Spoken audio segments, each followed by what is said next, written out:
Olá, seja muito bem-vindo a esse canal. Esse é o primeiro vídeo de uma proposta que nasceu durante a pandemia e que eu espero de fato que dê certo e que eu consiga estender isso ao longo do tempo e não só consiga gravar durante esse período difícil e ósseo pelo qual nós estamos passando nesse momento. Bom, durante a pandemia, então, né, eu não estou tendo conteúdos online pela faculdade, a gente parou por um tempo, suspendeu o calendário, justamente para evitar que alunos que não têm acesso a, enfim, aparelhos tecnológicos, a uma internet de qualidade, ou mesmo aqueles que não têm um ambiente propício para estudar, a gente parou por esses motivos, para que eles não sejam afetados. E durante, então, esse período, eu estava relendo algumas coisas do semestre passado, e decidi trazer aqui para o YouTube partes da história em que parece que a gente não encontra nos livros didáticos, nas aulas do ensino fundamental e também do ensino médio. Meu nome é Beatriz Tomacheus, que eu espero muito que vocês gostem de todo o conteúdo e se vocês tiverem qualquer dúvida, vocês coloquem aqui nos comentários, me mandem no direct do Instagram e se sintam à vontade para aproveitar todo o conteúdo que tem aqui. Nesse primeiro vídeo, eu decidi trazer para vocês a figura da mulher renascentista. Eu poderia escolher qualquer outro período, mas eu acho que esse é um período muito peculiar na história, tanto economicamente quanto socialmente, e eu acho que é interessante focar então não só na história das mulheres, mas como nas mulheres dentro da história. No Brasil, a gente ainda tem um ensino muito positivista nos livros didáticos, a gente só encontra a figura dos grandes homens, dos seus grandes feitos, mas parece que as mulheres ao longo do tempo não pararam de ser silenciadas, não só na história como na historiografia também. Mais pra frente eu pretendo gravar um vídeo para falar um pouco sobre a introdução do estudo de gênero, da perspectiva de gênero dentro da história, e aí explicar certinho como foi que a gente conseguiu mover barreiras e inserir a mulher em todos os âmbitos, em todos os períodos históricos, em todos os marcos importantes que nós tivemos. Bom, para começar então falando da mulher renascentista, eu preciso falar um pouco do Renascimento. O Renascimento, ele é um período ali que se dá entre a Idade Média e a Idade Moderna. Muitos encaram como a transição da Idade Média para a Idade Moderna. E ele é um período que se dá mais ou menos ali do século XIV ao século XVI. Porém, o que aconteceu no Renascimento não é algo que foi necessariamente iniciado no período renascentista. A exemplo da Inquisição, o Tribunal de Santo Ofício foi instaurado aí no século XIII, se eu não me engano, e, enfim, o Renascimento ele parece ser um período que liga uma, uma mistura muito grande de conjunturas e de dualidades. O Renascimento foi o começo da nossa modernidade, né, da época moderna, e ele é um período muito peculiar. Ele traz aí, né, uma ambiguidade muito grande. A gente ainda tinha uma dualidade entre a figura do indivíduo preso aos dogmas da igreja, tentando se libertar deles, mas ainda estagnado entre um passo e outro, entre um pé na Idade Média e um pé na modernidade. Um pé no controle absoluto da igreja e outro pé na defesa da ciência, na defesa das humanidades, entre outras coisas do tipo. Para falar um pouco da mulher renascentista, então, eu decidi dividir elas, né? Eu acho que é necessário dividir elas, porque para estudar qualquer tipo de período historiográfico ou qualquer tipo de fato, a gente precisa entender que dentro de uma sociedade existem diversos estratos sociais. Então, eu vou sempre separar para vocês aqui, mas vou tratar um pouco sobre as mulheres nobres e sobre as mulheres de classes mais baixas, como que se davam os cotidianos delas, os trabalhos, as finalidades, os passatempos, enfim, tudo aquilo que cabe à mulher renascentista eu pretendo tratar aqui. Para falar um pouco da infância delas, eu decidi começar falando do parto. A igreja encarava o parto como um castigo de Deus a Eva. Era castigo da mulher sofrer as dores do parto. Por isso que quando uma mulher engravidava, ela já começava a conviver com esse primeiro medo, o medo das dores do parto e do momento do parto em si. Passando esse tipo de medo, ela já teria que encarar então o medo da morte durante o parto. era muito comum que epidemias, doenças infecciosas se espalhassem muito rápido pelas enfermeiras, por exemplo, que ajudavam, pelas parteiras.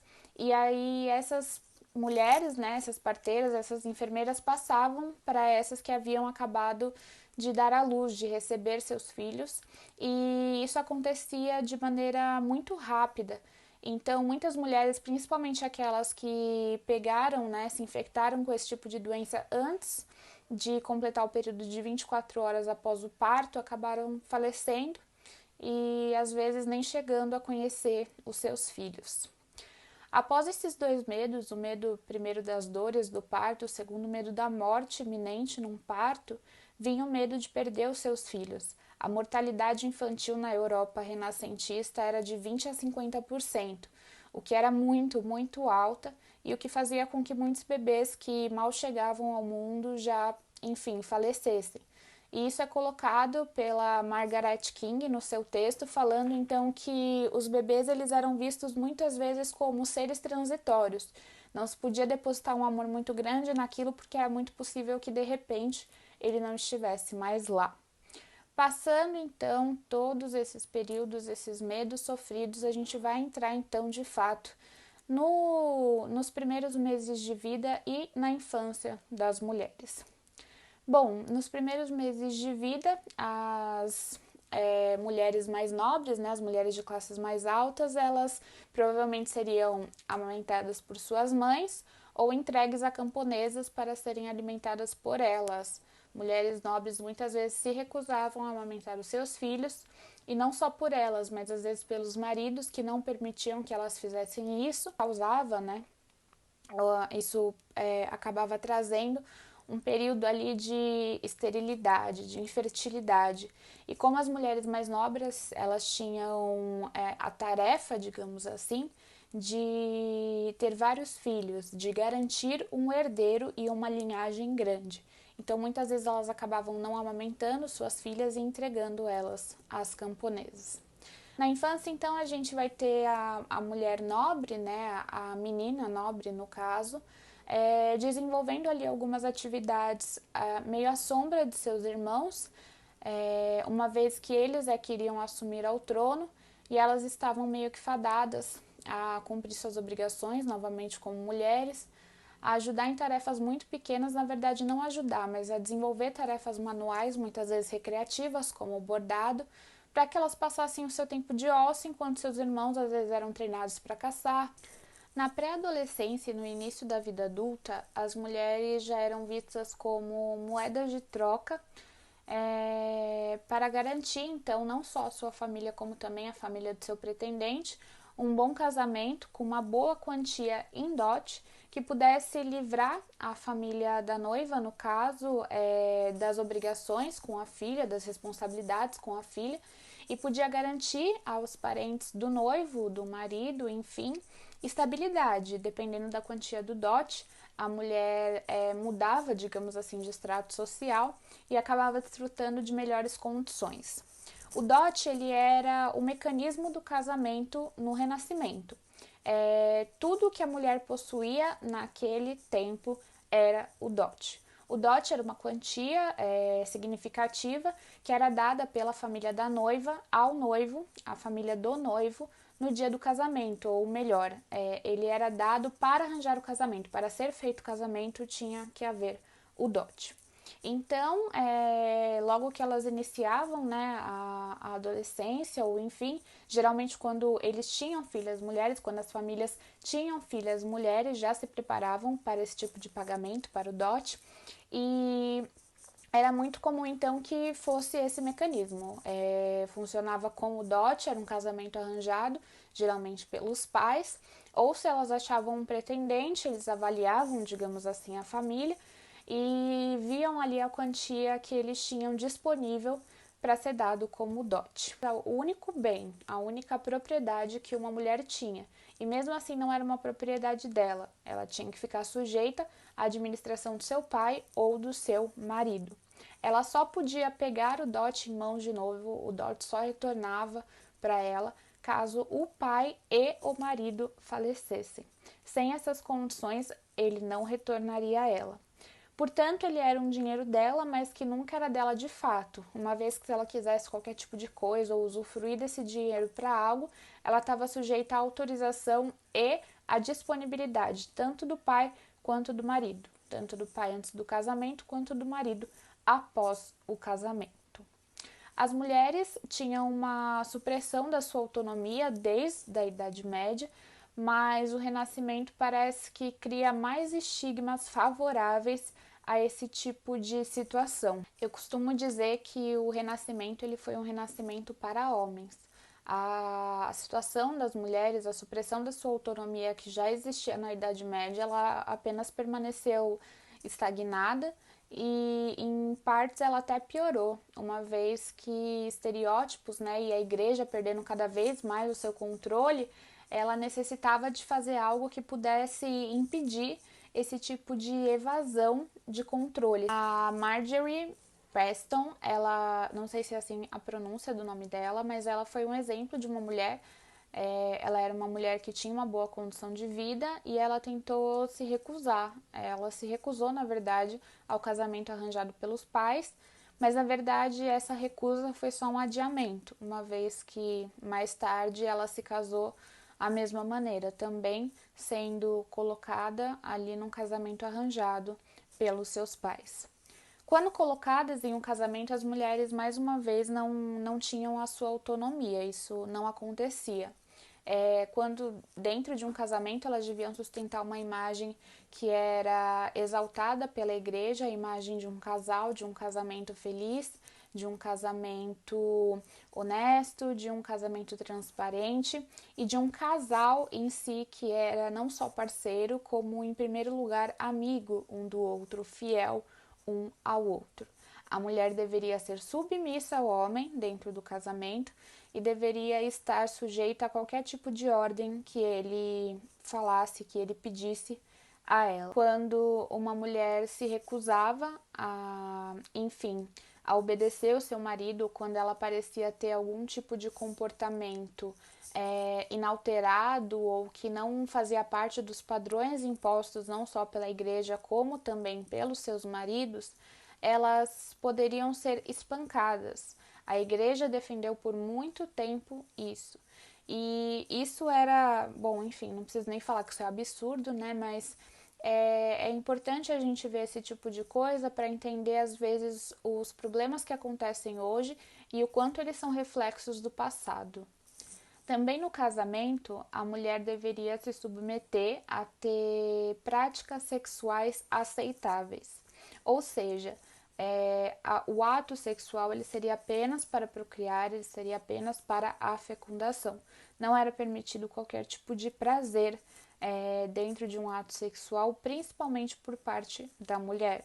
Ela deveria ser submissa ao seu marido, ela deveria estar disposta a servir a ele em qualquer momento e ela não poderia ter qualquer tipo de ato obsceno, inapropriado na visão da igreja.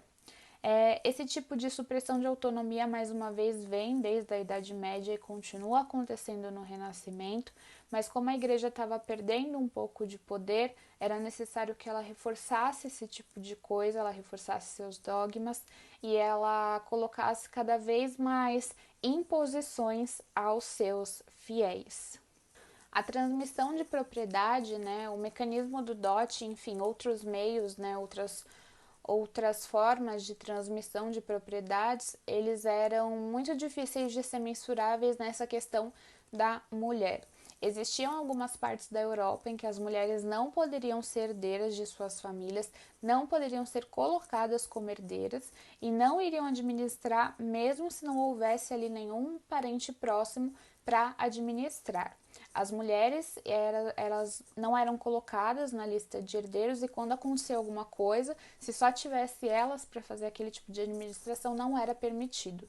Já em outras partes da Europa tinha essa permissão, não só a permissão de administração de propriedade ou de algo do tipo, caso não houvesse ali alguém da família, como também de ser herdeira. Então, se os seus pais faleciam, ela tinha direito ali de entrar junto com seus irmãos para dividir a herança da família.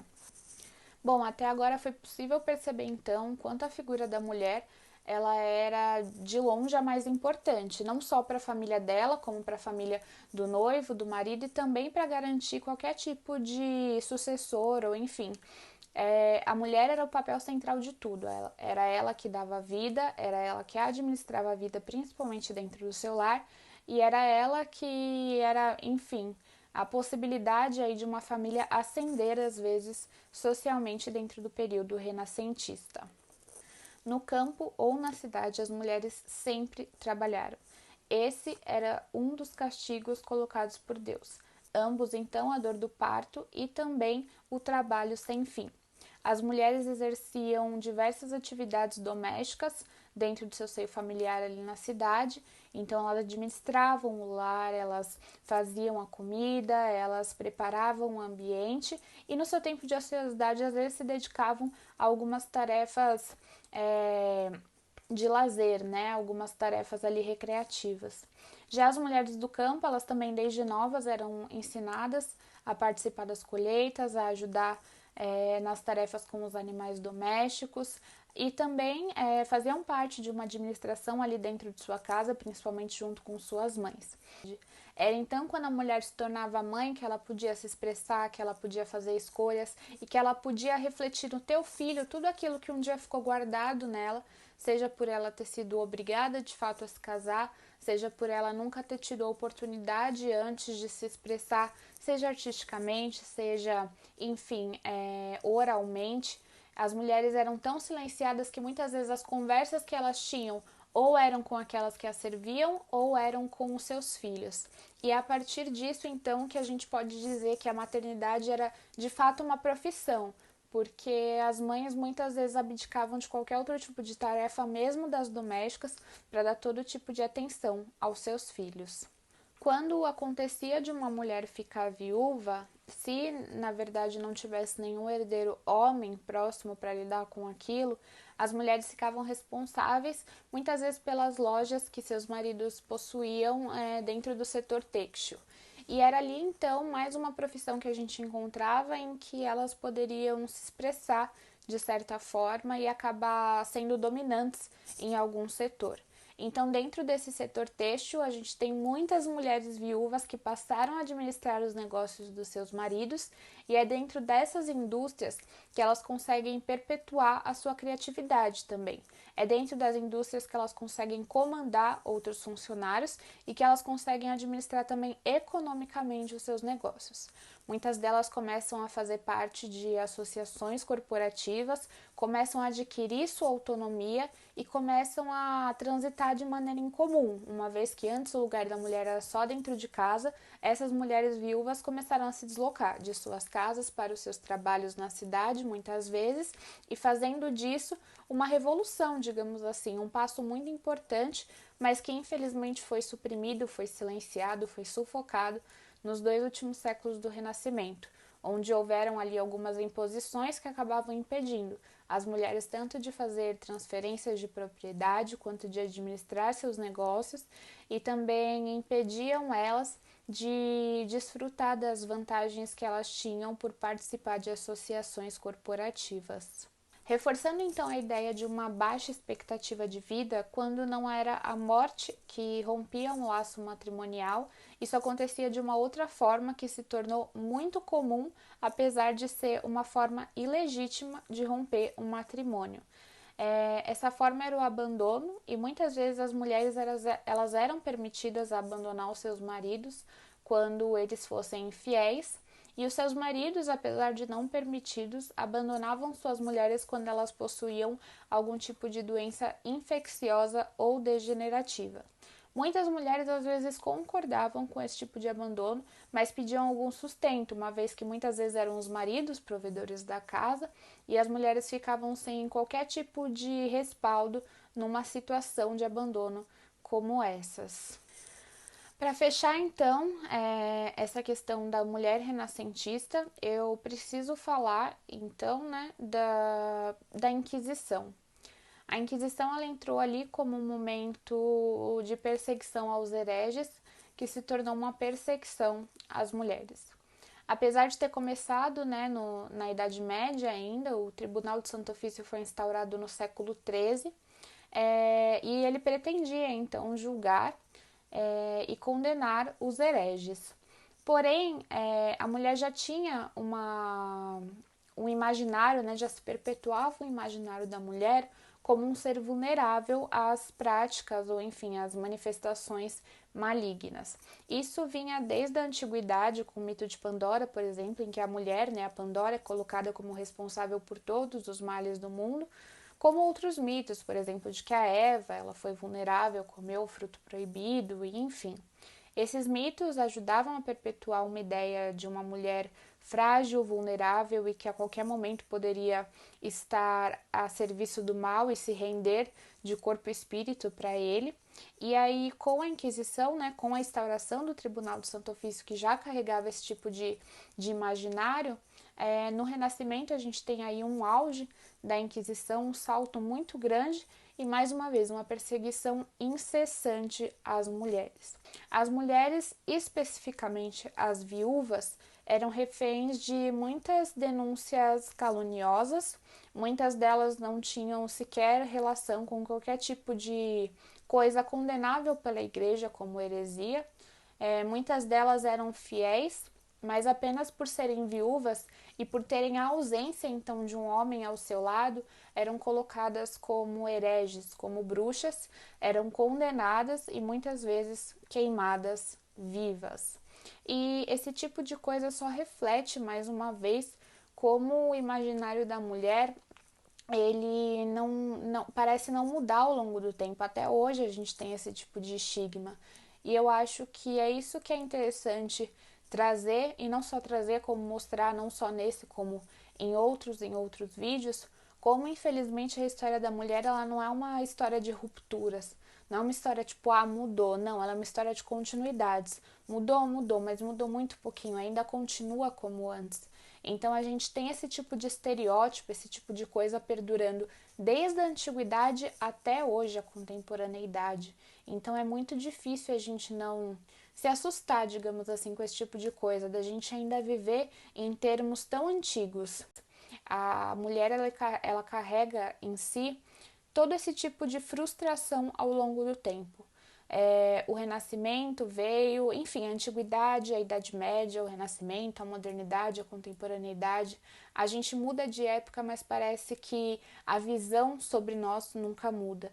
E é isso que eu quero trazer para vocês. Uma vez que a gente possa falar sobre as mulheres na história, possa entender o papel delas, a gente vai também entender o que está acontecendo hoje, o porquê que está acontecendo hoje, e ver que o que a gente vive hoje não é nada perto de uma contemporaneidade. Parece que a gente estagnou lá atrás, que a gente não vai sair desse vão de profunda ignorância e de, enfim, estarmos mergulhados no machismo estrutural. Mas se você gostou desse tipo de conteúdo, mais uma vez, ele é um projeto que nasceu durante a pandemia, eu não sei se eu vou estender ele, mas eu pretendo.